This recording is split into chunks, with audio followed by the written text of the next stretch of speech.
After 4 months, we had booked like 3 calls. And I was like, this is it. After doing the market research, we booked them 17 calls in the first 14 days. You are not just a lead gen guy that can be replaced by another lead gen guy. Starting fee of like $1,000 to $2,000. Talking with them is the best way to do market research. If you have a huge setup fee, I'll leave the call right now. I'm like really angry. It's better in those cases just to tell them that, yeah, you should leave the call. We have a setup fee. $250 extra for the first 10 calls. And then we start rolling with the normal pricing. Yo, Dennis, what you got, my man? I got the job as an SDR. So now I'm trying to do a cold email thing as a side hustle. Just because I'm new at this place, I've got an agency on LinkedIn. Does it matter if I don't put it on LinkedIn? Can I just reach out to clients like that? It doesn't really matter. Since your LinkedIn job is SDR, I think it also like works okay. Of course, it's going to lower the booking rates, lower the conversion rates. It always helps to have well-optimized LinkedIn. When your prospects see that you are running the agency, it always helps. But we have had similar cases when people are working high-level jobs or jobs where they can't really pursue another business and they have still made it work really well. So I would say that it's mostly optimization thing. It will help, but if you can't do it, don't make a big problem out of it. Okay, sweet. Thank you. And one more thing, what industry would you say is easiest? Because I know tech sales is tough. So if I'm trying to spend a few hours to run an agency on the side, what would you say I should would be the easiest to get results? There's no easy industries or easy niches. Every single niche and industry has its own problems. When we have beginners starting to work with us who haven't done it before, I always recommend them to go into more quote unquote traditional industries. So pretty much everything else than tech and startups and SaaS and shit like that. All the B2B based, service based, boring businesses are really good places to start with. Depends a bit on your own background, what you have been doing, but everything is service based, really traditional, really quote unquote boring. Good starting point to go into. I currently have a software development client, and I know software development is one of those niches where everyone has the stigma, but it's very hard to sell. So I wanted to hear like ideas and opinions on how you'd sell software development through cold email. At the end of the day, it all comes down to the problems in the market, because at the end of the day, all businesses solve problems, and that's the best value that you can provide to the market. If there's no problem that you're solving, it doesn't really provide any value, and it's extremely hard to sell. It's just targeting different problems and pain points, and the easiest way to find an offer or angle that resonates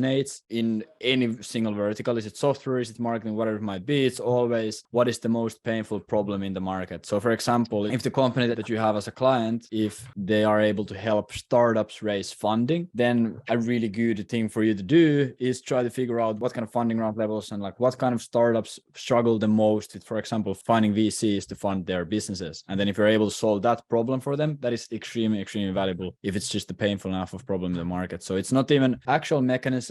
Is it fractional CTO service? Is it consulting? Is it hands-on done for you software delivery? That's not the big thing that's going to move the needle. Those are just mechanisms to deliver the actual transformation or solve the problem with. It's more on what is the most painful problem in the market and are you able to solve it with your offer? And then it's just a question, okay, how are you able to solve the problem in the market? Are you completely able to do it for them, or do they need to do something themselves? How big the likelihood that you're able to solve the problem? And those are then the next questions that come to mind. But for example, things that I have seen in the software development industry, if you're able to help early stage startups raise their next funding round, that's an extremely valuable value proposition. Right now, especially in the market, a lot of startups and a lot of SaaS companies are struggling with funding, or that's their big goal. They might not know how to do it. So if you have a really good protocol or really good service to do it for them, like that, we have seen it resonate extremely well. Just going off that, one more question. I wanted to ask regards to market research. What's been like your favorite methods in terms of getting market research into your market? First, when you have a client and you need to do market research for them, the best thing that you can do is talk to their already paying customers. Not every single time that's possible, but that's where you get the most accurate information from. If you're able to, let's say you work with your software development client and they have helped 3 startups raise funding, and that's gonna be like you're seeing really great resonance for that angle in the market. The best thing that you can do is you can talk to the past companies that your client has helped raise funding and just have a quick call with them, ask them, okay, like what were you struggling before you worked with us or worked with this company? Why did you decide to work with them? Did you try any other solutions? How did they work? How long did you try to do it for? What was the biggest pain point with them? What is right now your end result? Like what was the result that you got from working with them? What was the most important thing for you? If you're able to talk to the customers who have already gone through the process and paid for that service, gotten a really good result from it, that's like where you get the most accurate information. Let's say 3 companies have gone through the process, they have gotten their next funding round, through your client service and they are really happy with it. In most cases, the things that they're going to tell you about the service, about the results that they got and about the problems that they were struggling with, most likely there's thousands or tens of thousands of companies who are struggling with the exact same problem that they were. So then when you get that information, it's going to be the exact shit that the market actually needs. That's of course the best one. If you're not able to do that, things that we have done is we have just run interview calls. Good example was I had a marketing SaaS client. They had a SaaS to help businesses get more traffic to SEO and keywords, etc., etc., etc. And pretty much they had a thesis. They were really early stage. They were pre-seed and they had a thesis that, okay, this is what the market needs and this is going to be our best value proposition that we can lead with. So what we did is we first spent 3-4 months testing out with that thesis and with that value prop. And after 4 months, we had booked like 3 calls. And I was like, oh, fuck, like this is it. This is not going to work out. I'm super shit at this. I was just like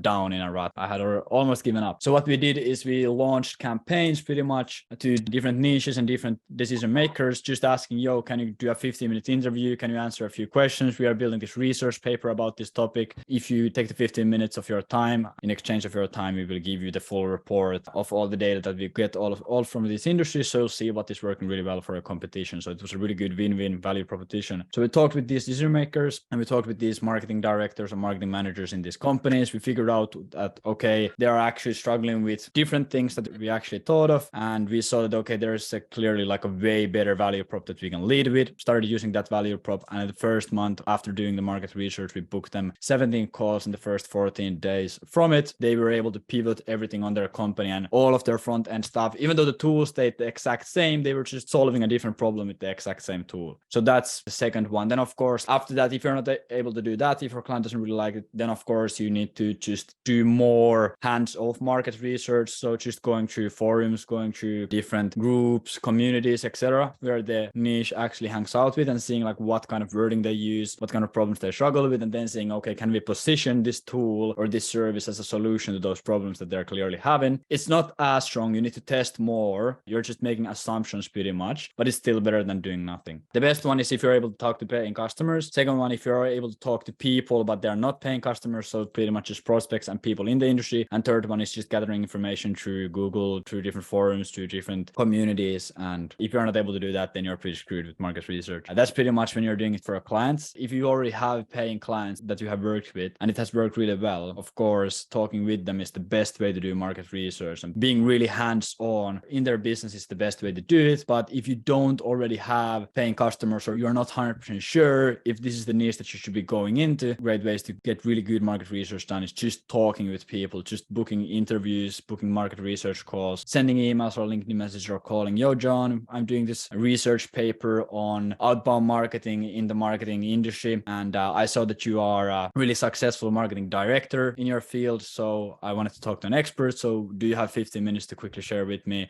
And in exchange, I can send you a $50 Starbucks gift card or whatever you can offer them. And then pretty much you just ask them a few simple questions. Okay, what are you doing for your outbound marketing right now? How is it working? What are you struggling with? What things have you tried out? What would be a perfect solution for you to solve that problem? And just pretty much getting as much data as you can. Then you do 5 or 10 of those. You take that data, you create your sales letter and you create your offer and create everything based on that data and information that you got. You can just reach out back to the same people that you interviewed and say, yo, John, we talked 2 months back and we actually have a solution for that. And so it would be really exciting to hop on a quick call with you, see if it would be a fit this time around. Then like the third thing, we have had a few guys we have worked with, what they have pretty much done is when they have gone into quote unquote really esoteric niches that don't have that much awareness of, like they're going into really untapped blue ocean niches, what they have done is they have bought courses and joined communities where people in that niche work in. Like Facebook is an amazing place. Let's say you are going for local travel agencies and you want to target them. Like you can 100% find a Facebook group with a lot of travel agency owners and then just go there, see what they talk about, talk with those people, provide them extra value, see what they're struggling with. Then you're able to get really, really accurate information from the market and base your offer and sales letter and ICPs and everything around that. Big mistake that a lot of people make is they just make too many assumptions and they never validate it. They do their initial market research. They are like, okay, everyone is struggling with this problem and they want it solved like this. And then they create an offer and then they just keep rolling with it and they don't even see if it's actually true or not, much how you want to do it. For me, just one final question as well. In 2023, where lead generation is becoming more common,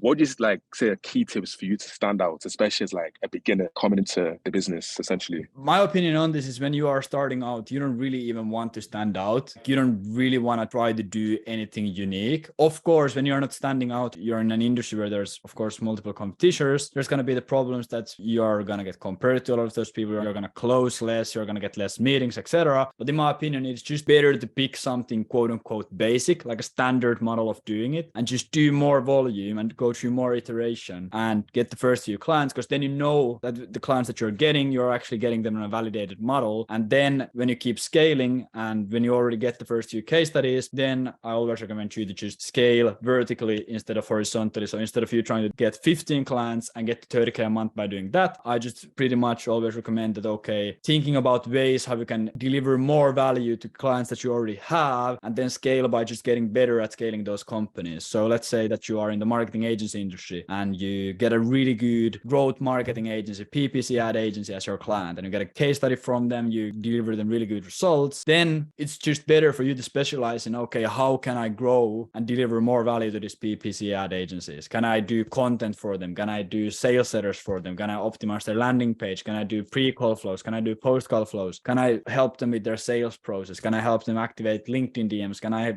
hire a cold caller for them? Because that way you never have to compete against other people in the market by getting more clients. You can just, okay, I already have a really solid client. Now I'll just figure out how I can make them more money and get paid by doing that. And then when you do that 2, 3, 4 times, you have a really solid skill set on how to grow PPC ad agencies. And you are not just a lead gen guy that can be replaced by another lead gen guy. You're actually like an expert growth marketer for a specific sub niche in the industry. Make sense? Perfect. That makes perfect sense. Yeah, thank you. Touching on the first clients, do you have pricing recommendations for the first few, like the first clients? I always recommend going with the really basic model of charging a small starting fee and then just doing pay-per-call. That's like you are still taking on risk from the client, but you're not taking too much risk, because if you work only, let's say, pay-per-close or revenue share, the big problem that you can come across there is because you are not that sophisticated already in the market that you can't identify what are good companies, what are not good companies to work with. So I would always do starting fee just to make sure that they are engaged. It doesn't have to be anything crazy. For the first few clients, really your goal is not to even make as much money as you possibly can. The goal is just to get the case study. Just charging a starting fee of like $1,000 to $2,000, because then you know that they're engaged. Then the next thing you do is you charge pay-per-call and you see, okay, maybe they have problems or not. So you're able to identify them on your next client acquisition. Do you think it's better to like charge 10 appointments up front or a setup fee than plus appointments?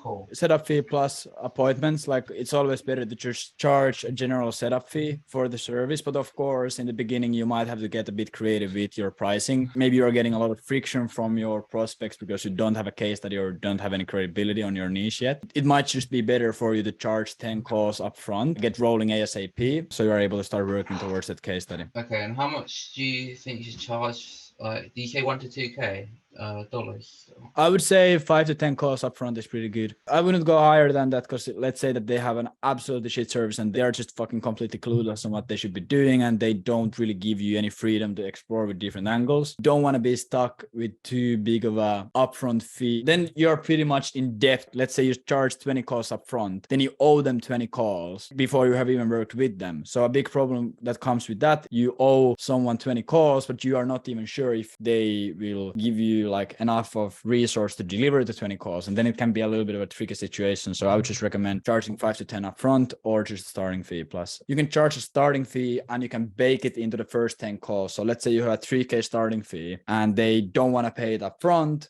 but they understand the value of it. So what you can do is you can tell them, okay, no worries, we can just start with a $500 starting fee, just so we know that you are even somewhat committed into this, so we don't end up wasting our time setting up everything. And then for the 2.5K that gets left on the starting fee, I'll just charge them pretty much from the 10 calls. So from the first 10 calls, you pay $250 extra for the first 10 calls, and then we start rolling with the normal pricing. And that has always also been a pretty good way to squeeze out some lifetime value from the customer in the beginning. when you do like pay per client or pay per close, how do you calculate the pricing for that? So it pretty much just comes into the lifetime value of the clients. Let's say your client's lifetime value is 50 Gs per client. So let's say that they sell a marketing service that costs 5K a month. And on average, their customers or clients stay with them for 10 months. Every client is worth 50K. Then cost to actually fulfill the service, they probably are going to be profiting around 35K, 40K per client. So then it's really easy to calculate it from there. Okay, let's say that you charge them 20% of the actual client's value. Let's say it's 50K, and after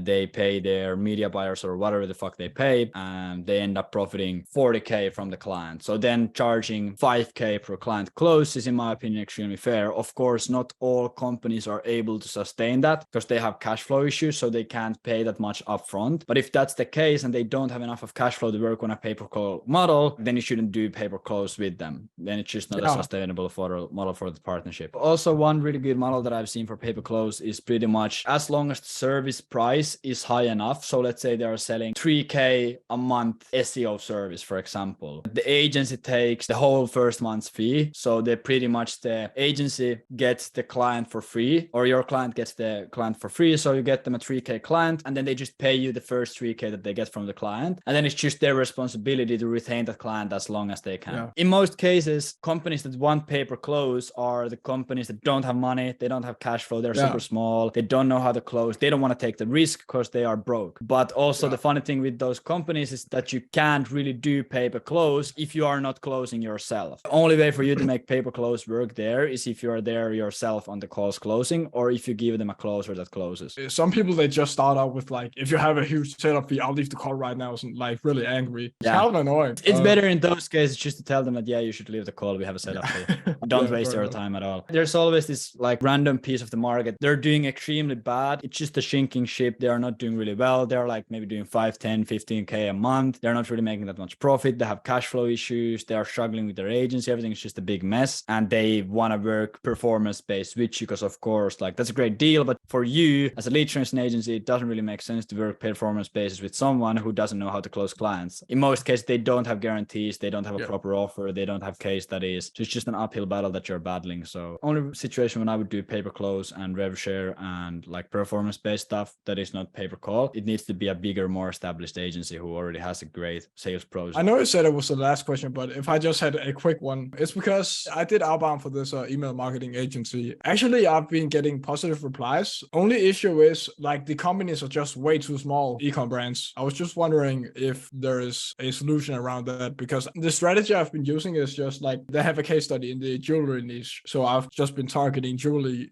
companies where we just say like, hey, we've done this for a similar brand to yours. Like, would you be interested in learning more? I've been getting a lot of positive replies on a consistent basis, but the only issue is they're just like way too small companies. I can't like book them as qualified meetings. What tool you use to scrape? Do you use store leads built with? I just did Apollo, but I've also been trying to do like where you get the list from store leads and then you enrich it in Apollo. I think it's called upload the list. 100%. I would just do store leads, and store leads estimated revenue filter is really shit. It doesn't really work. I think it's based on the traffic that they're getting and average order value assumptions, etc. So I would just play around with store lead filters like Alexa ranking, traffic, social media followers, number of products can also be like okay, estimated revenue, and just trying to bump it up that way. A lot of the cases, for example, I remember I had one e-commerce client. What we did is we just ran these extremely broad lists. We ran huge lists. We didn't really do any like filtering on the front end. And then when we would get a positive reply, then we would pretty much do a check on them, see how much they are getting traffic, what kind of average values they're doing, how much revenue they're doing. At least in my opinion, it doesn't make sense for you to spend a crazy amount of time trying to get a perfect qualified list on the front end when only like 1% of the list is going to give you a positive reply, or 2% of the list is going to give you a positive reply. So you're doing so much useless work. So I would just get really broad lists, trying to play with the store leads filters, and then qualify them after they are giving you a positive reply. Also, something that you can do is you try to identify with the companies on the email copy or on your landing page or via sales, pretty much saying, yo, we help companies doing over $1 million in revenue a month. We help e-commerce stores that do more than 500K a month to do X, Y, and Z. So it's not going to be 100% disqualification on the ones that are not a fit, but then at least most of the people who are not doing that revenue, they will immediately see, okay, this is not for me. And then you can just run really broad lists. Yeah. All right. Fair enough. Thank you for everyone for being here today on this call. We will probably do this more. Thank you for everyone being here.